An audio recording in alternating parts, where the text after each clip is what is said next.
Priorité pour votre journée: 1. Faire confiance à Dieu. 2. Lui remettre le contrôle de toutes vos choses. 3. Attendre patiemment du Seigneur. 4. Croire qu'il agit en votre faveur. 5. Prier non pas pour que Dieu vous écoute, mais pour pouvoir l'entendre. 6. Par-dessus tout, remerciez Dieu pour toutes choses. Et Dieu a dit: il y a des choses que je vous dirai, et d'autres que je vous montrerai, mais il y aura des moments silencieux où la seule chose que vous aurez à faire est de croire sans entendre. Ce sont ces moments qui mettront votre foi, votre maturité et votre confiance en moi à l'épreuve. Ainsi, accrochez-vous aux promesses et gardez votre cœur nourri par l'espoir, car la vraie paix ne réside pas dans l'absence de tempête, mais dans la présence de celui qui apaise les mers agitées. Apprenez à discerner: certaines réponses viennent dans le murmure d'une brise légère, d'autres dans des lectures qui touchent votre âme, ou à travers des personnes dont la vie se lie à la vôtre pour vous enseigner des leçons précieuses.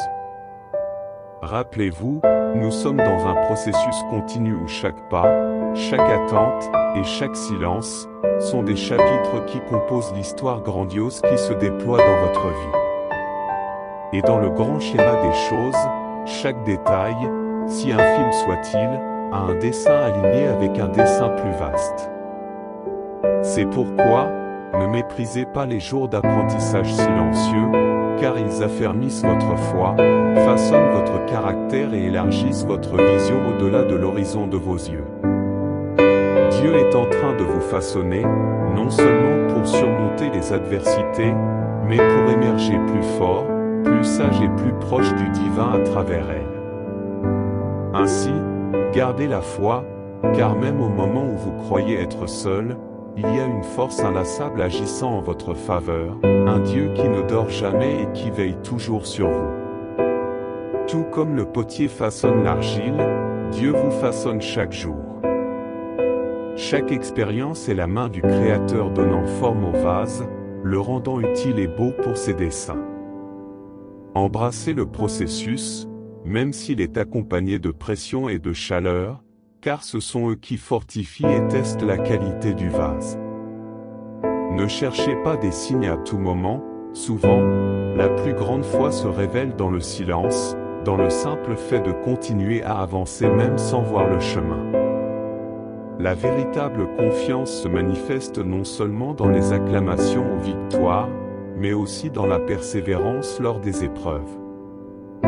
Ne faiblissez pas face à ce que vos yeux humains peuvent voir, car la vision divine transcende la réalité immédiate. Ainsi, lorsque l'incertitude frappera à votre porte, rappelez-vous que même le désert a été traversé et qu'une provision y a été faite. Les matinées arrivent toujours après les nuits les plus sombres. Il y a un dessein dans chaque épreuve, et pendant que vous avancez, vous n'êtes pas seul. Dieu est à vos côtés, parlant à travers le silence et les gestes subtils, à travers les conseils avisés qui se présentent sur votre chemin, et les inspirations qui surgissent dans votre cœur quand vous vous y attendez le moins. Enfin, sachez au plus profond de votre être que Dieu est amour, que son soin est incessant et sa bonté, infinie. Soyez assurés que, bien au-delà de simplement vous délivrer des adversités, il veut vous transformer en quelqu'un capable de faire face à tout défi avec courage et foi.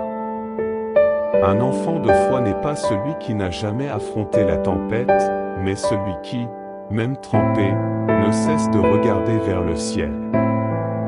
J'espère que cette traduction vous convient. Si vous avez d'autres demandes, n'hésitez pas à demander.